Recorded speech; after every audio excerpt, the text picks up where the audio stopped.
Desa Sumbergondo. Kita udah sampai di Desa Sumbergondo dan kita mau wawancarai petani.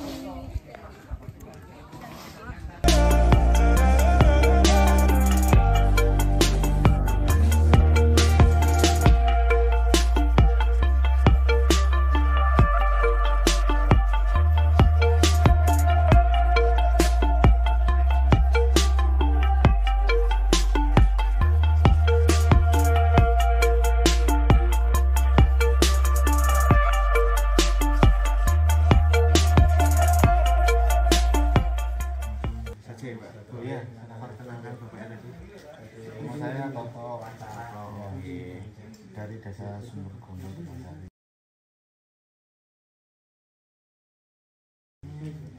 Bapak sudah berapa lama untuk menjadi petani? Petani kira-kira 4 tahunan ya. Sudah 4 tahunan. Jadi dari 2020 ya. Iya.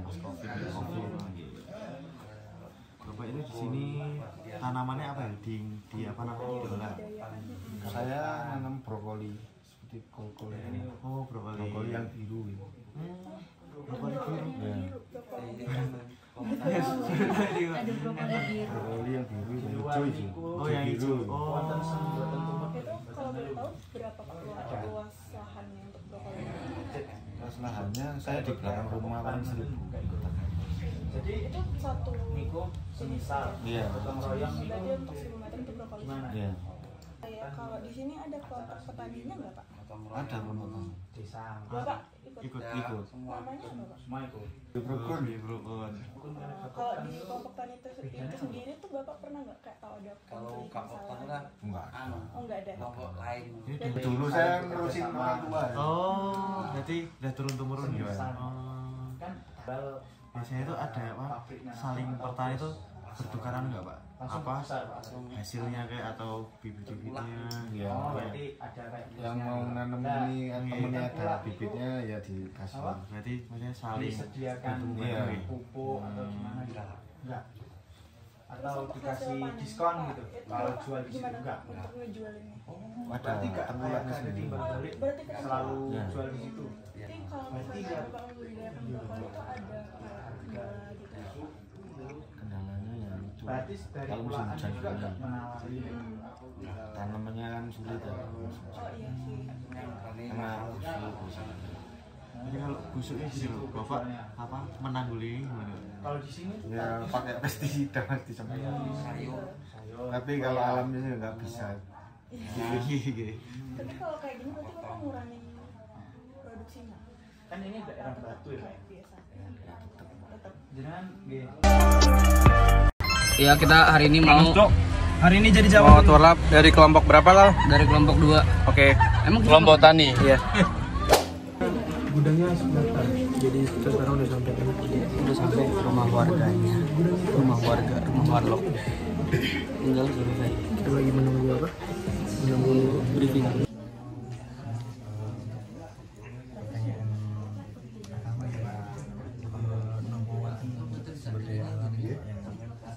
Manfaat sekali pertanian yang bisa berkembang.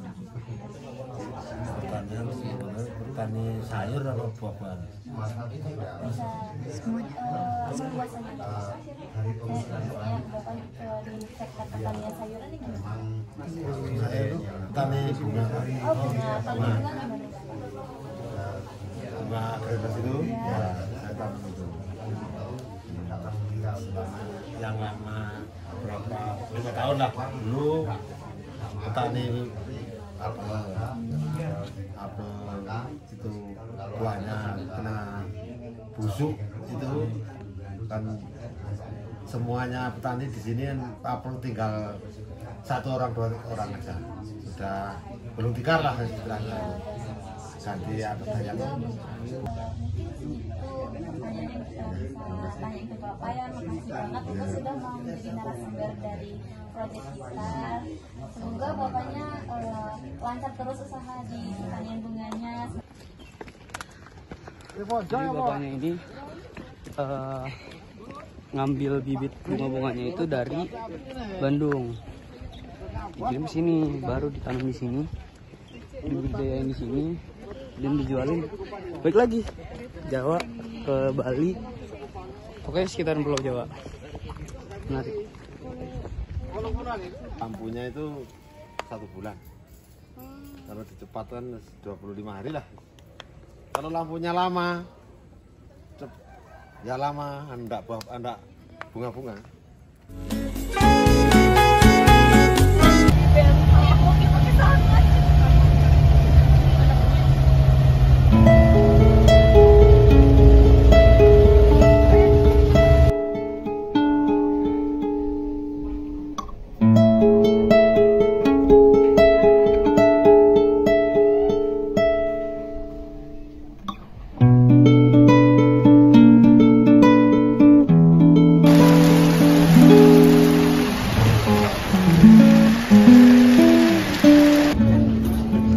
Selamat siang pemirsa sekalian, sekarang kami dari kelompok 3 berada di Kecamatan Sumbergondo di Kota Batu.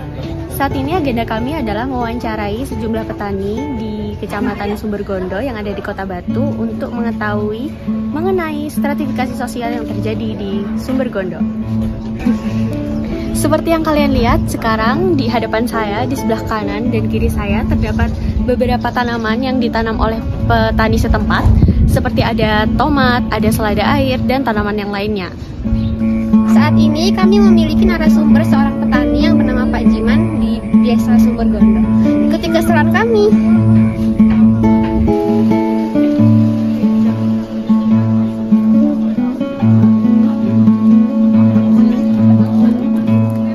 Baik Pak Jiman, kami dari kelompok 3 akan mewawancarai Bapak mengenai pemeriksaan sosial atau bantuan tindakan di masyarakat di Desa Sumbergondo ini. Perkenalkan, nama saya Anastasia Nurmadini. Terus pertanyaan pertama, menurut Bapak, faktor apa saja yang menjadi dasar pembagian lapisan sosial atau level di desa ini? Kalau masalah sosial kalau di sini ya tergantung dari pemikiran orangnya. Wonten orang keluarga tertentu dianggap kedudukannya tinggi penting Sumbergondo. Maksudnya bukan jabatan apa kekayaan. Pokoknya nih Membantu orang-orang misalkan sosialnya terlalu besar itu orang yang terlalu miskin. Ya contohnya seperti saya.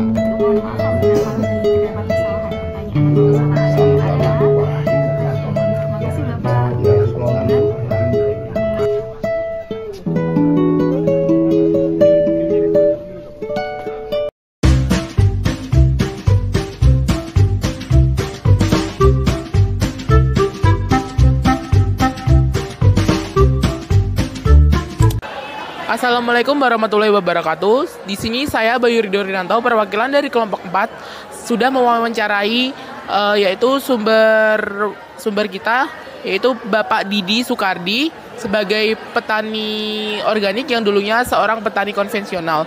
Berikut pertanyaan-pertanyaan yang kami tanyakan kepada Bapak Didi Sukardi. Baik, untuk pertanyaan pertama, apakah ada interaksi sosial yang terjadi antara petani dan juragan tani? Jawaban Pak Didi ada, yakni interaksi antara petani yang memberikan hasil panen langsung kepada juragan tani.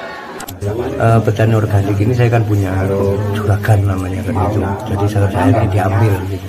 Nanti interaksi kami itu kalau saya nanam ini nggak pakai burung, saya tangani sendiri gitu.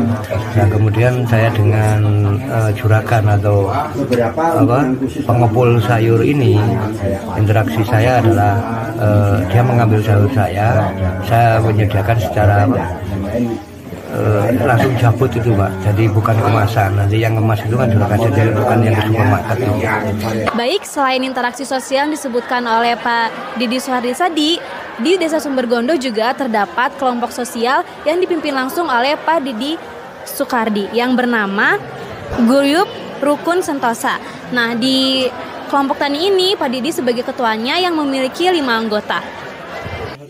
Karena di desa tersebut petani hortikultural atau petani sayuran murni tidak bisa menentukan harga.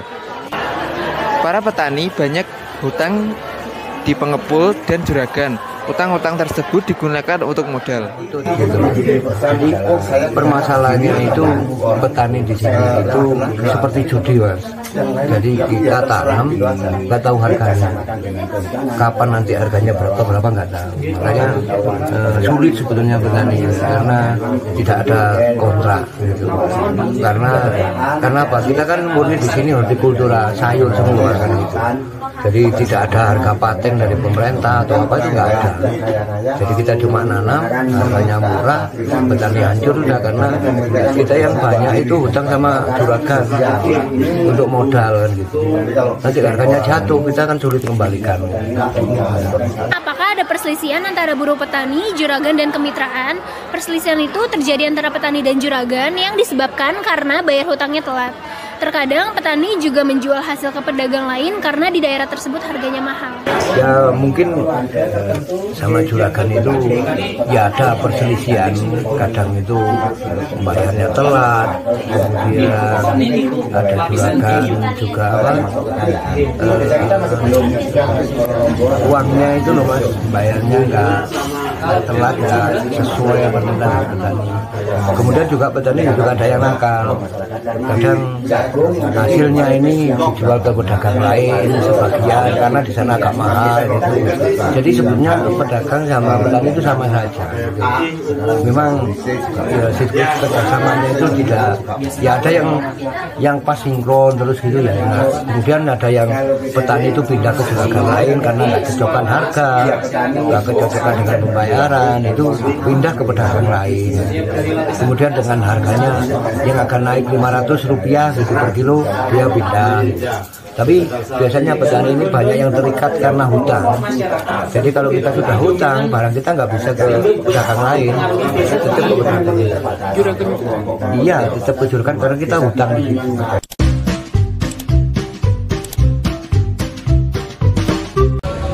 Hari ini kita mau kemana teman-teman? Hari ini kita akan turlap ke desa Sumbergondo. Oke, tunggu kelanjutannya teman-teman. Let's go.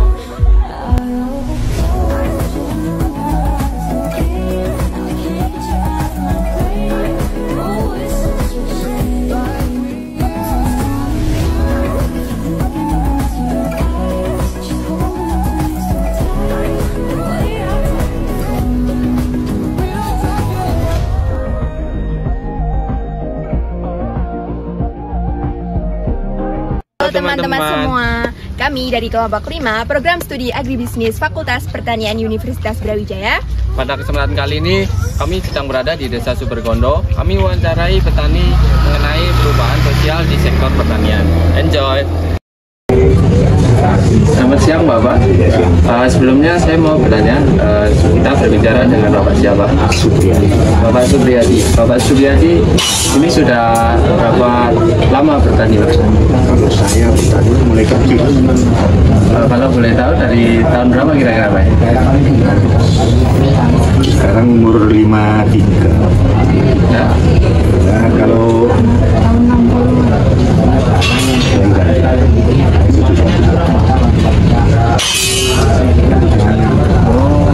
lama Pak ya? Kalau boleh tahu sudah menanam apa saja Pak? Tanamnya kan sekarang ini kan organik. Kalau dulu kan apel. Sekarang beralih ke sayuran berarti Pak? Iya. Kan sekarang apel kan sudah punah. Jadi ganti sayur. Ya.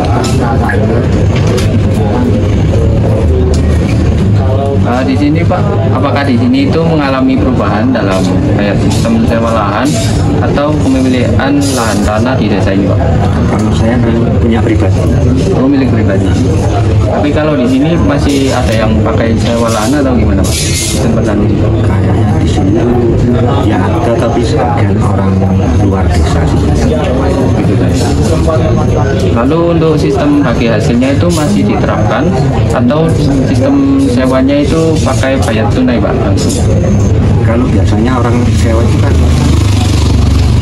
4 tahun gitu, langsung tunai. 5 tahun, per tahunnya berapa ketika diterima itu tadi. Kalau di sini dulu apakah masih pakai sistem bagi hasil Pak? Bagi hasil itu ya sebagian ada, tapi kebanyakan kan ya pribadi di sini.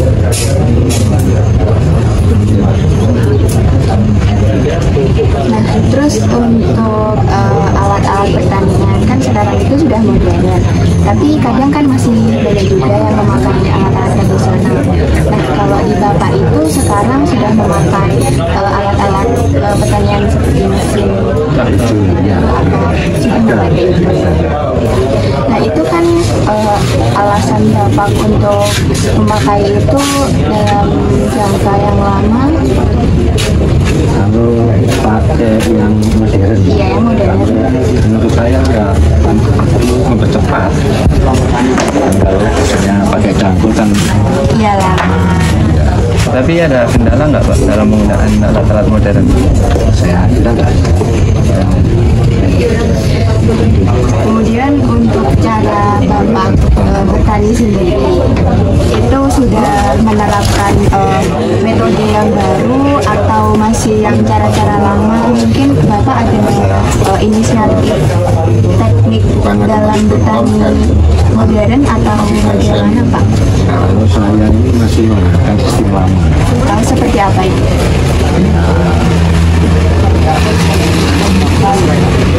Pakai cangkul, pakai ini masih menggunakan. Kenapa Bapak tidak efisien mungkin? Kalau saya tergantung kalau keadaan terpaksa ya. Berarti seringkali dengan cara yang lama tapi ya masih menggunakan yang modern. Jadi selang-seling gitu ya. Kemudian untuk dalam pemasaran produk hasil pertanian Bapak tadi itu langsung yang siap jadi, siap jual atau masih yang dalam bentuk originalnya gitu untuk dipasarkan ke khalayak? Kalau saya kan nanam langsung mengambil padi. Berarti langsung dalam ada yang mengambilnya sendiri, tidak langsung memasarkan bahan Bapaknya juga. Padi langsung ke siapa ya? Berarti itu untuk penghasilan dan pendapatannya itu juga sudah terstruktur gitu ya Pak? Kalau organik kan harga sudah paten. Oh, sudah paten. Meskipun harga turun, harga naik. Tapi kadang dalam bertani itu ada yang kayak apa itu mengalami kerugian gitu kan Pak. Nah itu Bapak pernah mengalami kerugian dalam pertanian organik itu apa? Pernah rugi soalnya kan kayak bukan nggak pernah sendiri. Oh iya, bikin sendiri Bapak. Biasanya dari apa Bapak membikinnya itu? Kalau kan dari pupuk kandang, terus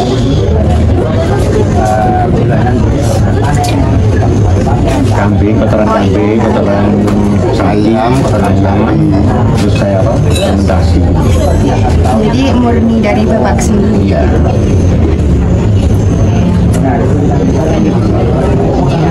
Terus kayak pupuk cairnya juga bikin sendiri, kayak apa itu? Urin itu. Urin kelinci bahannya. Urin kelinci, air hujan beras, air kelapa. Oh jadi Bapak memakai dua varian pupuk yang dibuat. Iya, kalau pupuk padat itu kan buat dasar. Itu pupuk cair, itu pupuk susulan. Pupuk susulan itu digunakan kalau yang pupuk padat itu. Setelah tanaman berumur 1 minggu, mulai gantinya. Iya, mes. Gantinya pupuk kimia. Tapi dalam sistem pemasaran tadi yang apakah Bapak itu pernah jual di HP gitu Pak? Belum pernah. Hanya di lingkungan sekitar saja. Enggak, dikirim ke Surabaya. Tapi sudah. Iya. Yang ngambil Pak Didi. Dulu ini pas saya terus pasarnya oleh pakainya ya sekarang saya semi. Kalau dulu full organik.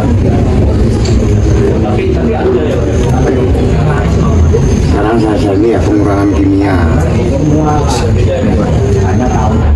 Baik, sekian dari kami Pak. Terima kasih Pak Supriyadi atas waktunya. Terima kasih Pak. Informasi dari Bapak sangat bermanfaat bagi kami. Jadi kami mengetahui bagaimana perkembangan perubahan di Desa Sumbergondo ini. Terima kasih atas waktunya. Terima kasih Pak. Nah, itu tadi wawancara dari kelompok kami. Terima kasih sudah menonton video kami. Mohon maaf bila ada salah kata. Wassalamualaikum warahmatullahi wabarakatuh.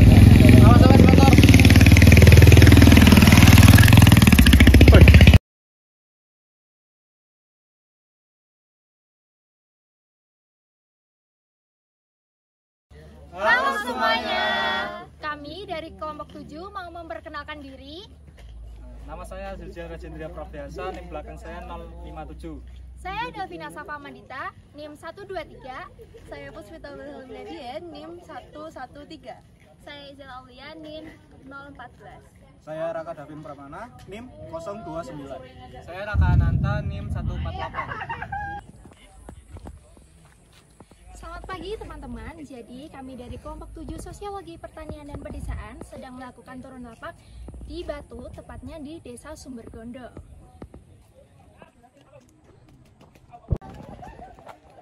Jadi pada kegiatan turun lapang hari ini kita akan melakukan wawancara dengan salah satu petani yang ada di Desa Sumbergondo. Nah, wawancara hari ini kita akan melakukan wawancaranya terkait materi kebudayaan di Desa Sumbergondo dan gender di dalamnya. Nah, untuk selanjutnya kita lanjutkan nanti saat bertemu dengan petaninya. Pokoknya udah naik kelompoknya. Oke. Halo guys. Halo. Vin, Kavin. Halo guys. Jadi saat ini telah dilakukan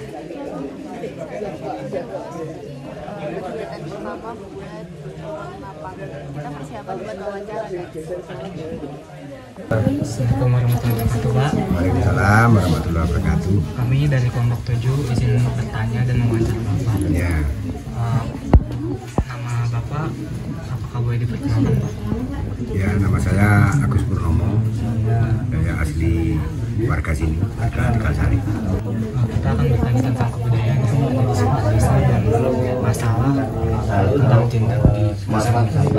Untuk pertanyaan pertama, apakah di desa ini masih ada upacara adat yang dilakukan oleh petani?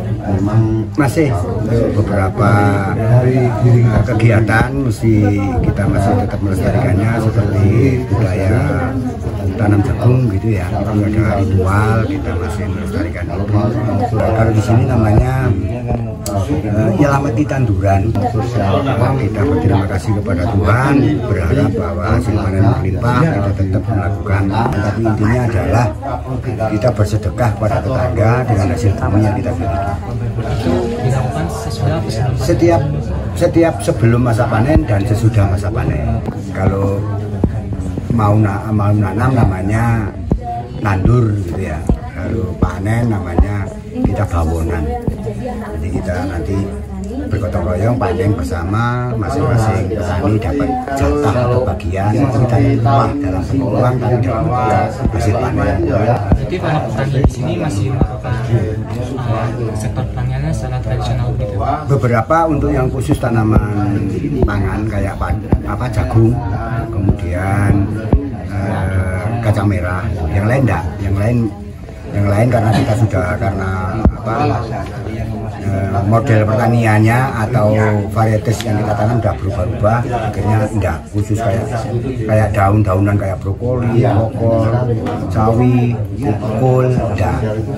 Khusus kentang, jagung sama kacang merah. Jadi di sini tidak bertentangan dalam Enggak ada. Semuanya bisa kecuali ganja, yang lain enggak. Semuanya ditanam dalam bentuk organik, sayur-sayuran sama buah-buahan. Kalau kita petani ini rata-rata kan ya petani laki-laki dan perempuan. Itu perempuan dan laki-laki jarang. Semua jarang. Generasi muda mulai umur 30 ke bawah tidak ada yang mau bertani. Berarti pada kelompok ini diisinya oleh laki semua? Laki-laki perempuan. Ya. Berarti tidak ada budaya yang saklek? Tidak ada. Baik, setelah kami melakukan wawancara di Desa Sumbergondo, dapat disimpulkan bahwa ada tradisi ataupun kebudayaan yang masih dilestarikan sampai sekarang.